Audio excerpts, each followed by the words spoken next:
ಇವ್ ನನ್ನ ಮಗ ಸಮರ್ಥ. ನಮ್ಮೂರು ಕಟಗೇರಿ, ತಾಲೂಕ್ ಬದಾಮಿ, ಜಿಲ್ಲಾ ಬಾಗಲಕೋಟ್. ಇವನ್ಗೆ ಅಳ್ಳಾರ್ ಕಾರಣದಾಗ ಎಲ್ಲ ಆಕ್ಟಿವಿಟೀಸ್ಗಳು ಲೇಟಾಗಿ ಮಾಡಕತ್ತಾನ. ಅಂದ್ರೆ ಅವ್ನಿಗೆ 2 ವರ್ಷ ಆದರೂ ನಡ್ಯಾಕ ಬರಲಿಲ್ಲ. ಮತ್ತು 1.5 ವರ್ಷಕ್ಕೆ ಕೂಡಾಕತ್ತಾನ. ಇವ 2 ವರ್ಷ ಆದರೂ ನಡ್ಯಾಕ ಬರಲಾದ ಕಾರಣದಿಂದ ನಾವು ಮನ್ಯಾಗ ಪ್ಲ್ಯಾನ್ ಮಾಡಿ ಈ ಪೈಪಿನ ಗಾಡಿ ಅಂದ್ರೆ ಪೈಪು ಇವು ಥರ ಬಣ್ಣದ ಇವು ಇರ್ತಾವಲ್ಲ ಅವನ್ನೆಲ್ಲ ಸೇರಿಸಿ ಪೈಪಿನ ಗಾಡಿ ಮಾಡಿ ಅವನ್ನ ನಡ್ಸಾಕ ಕಲ್ಸಾಕತ್ತಿ. ಮತ್ತು ಓಣಿಯಾಗಿರೋ ಒಂದು 4-5 ಜನ ಮಕ್ಕಳು ಸೇರಿಸಿ ನಡ್ಸಾಕ ಕಲ್ಸಾಕತ್ತಿ. ಅವ್ನು ನಡ್ಯಾಕ ಕಾರಣ ಈ ಪೈಪಿನ ಗಾಡಿ.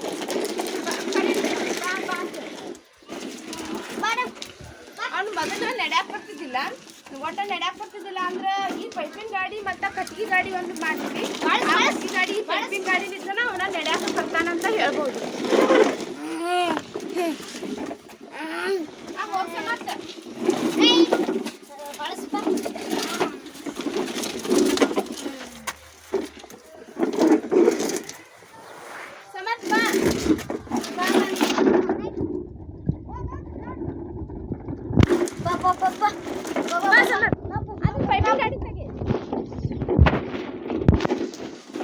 ಅವ ಯಾವ ಥರ ನಡ್ಯಾಕ ನೋಡಗ ಮೊದಲು ನಡ್ಯಾಕ ಬರ್ತಿದ್ದಿಲ್ಲ. ಈಗ 4 ವರ್ಷ 2.5-3 ವರ್ಷಕ್ಕೆ ಅವ ಈಗ ನಡ್ಯಾಕ ಬರ್ತಾನೆ. ನಾವು ನಾನು ಪ್ರಾಕ್ಟೀಸ್ ಮಾಡಿಸೋದ್ರಿಂದ ಅವ ನಡ್ಯಾಕ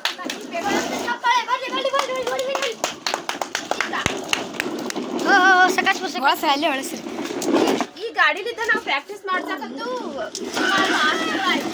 ಅವ ಈಗ ತಾನೇ ಒಬ್ಬನೇ ನಡ್ಯಾಕ ಸರಿ ಇರ್ತಪ್ಪ.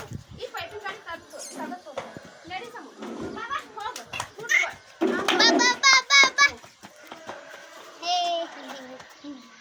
ಆ ಗಾಡಿಲಿದ್ದ 6 ತಿಂಗಳಾಯ್ತು ಪ್ರಾಕ್ಟೀಸ್ ಮಾಡ್ಸಕತ್ತಾನು. ಈಗ ಈ ಥರ ನಡಿತಾನ. ಅಂದ್ರೂ ಇನ್ನೂ ಒಂದು ಕಾಲ ಕುಂಟಿ ನಡಿತಾನ. ಅವ ಬರ್ಬರ್ತ ಸೀದಾ ನಡಿತಾನ.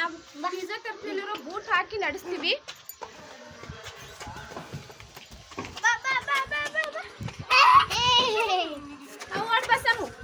ಗುಡ್ ಬಾಯ್.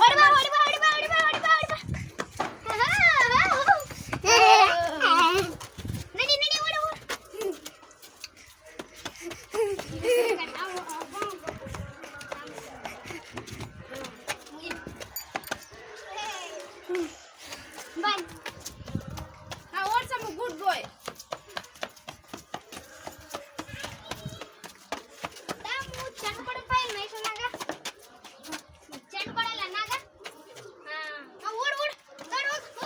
ವರ್ಷ ಆದ್ರೂ ಇನ್ನ ಮಾತಾಡಕ್ ಬರುದಿಲ್ಲ. ಅದ್ರ ಸಂಬಂಧ ನಾವು ಅಂಗನವಾಡಿ ಈ ತರ ಬಾಜು ಮನೆ ಮಕ್ಕಳನ್ನ ಸೇರಿಸಿ ಇದು ಮಾಡಿದ್ರೆ ಅವ್ರು ಮಾತಾಡೋದು ಅಂತ ಹೇಳಿ ಬರ್ತಾರೆ. ಸಮರ್ಥ ಸಮು ಬಾಯ್ಲೆ ಸಮು ಅವ್ವನ ಸಮರ್ಥ Break free solutions brought to you by eiLabs and Project Discovery.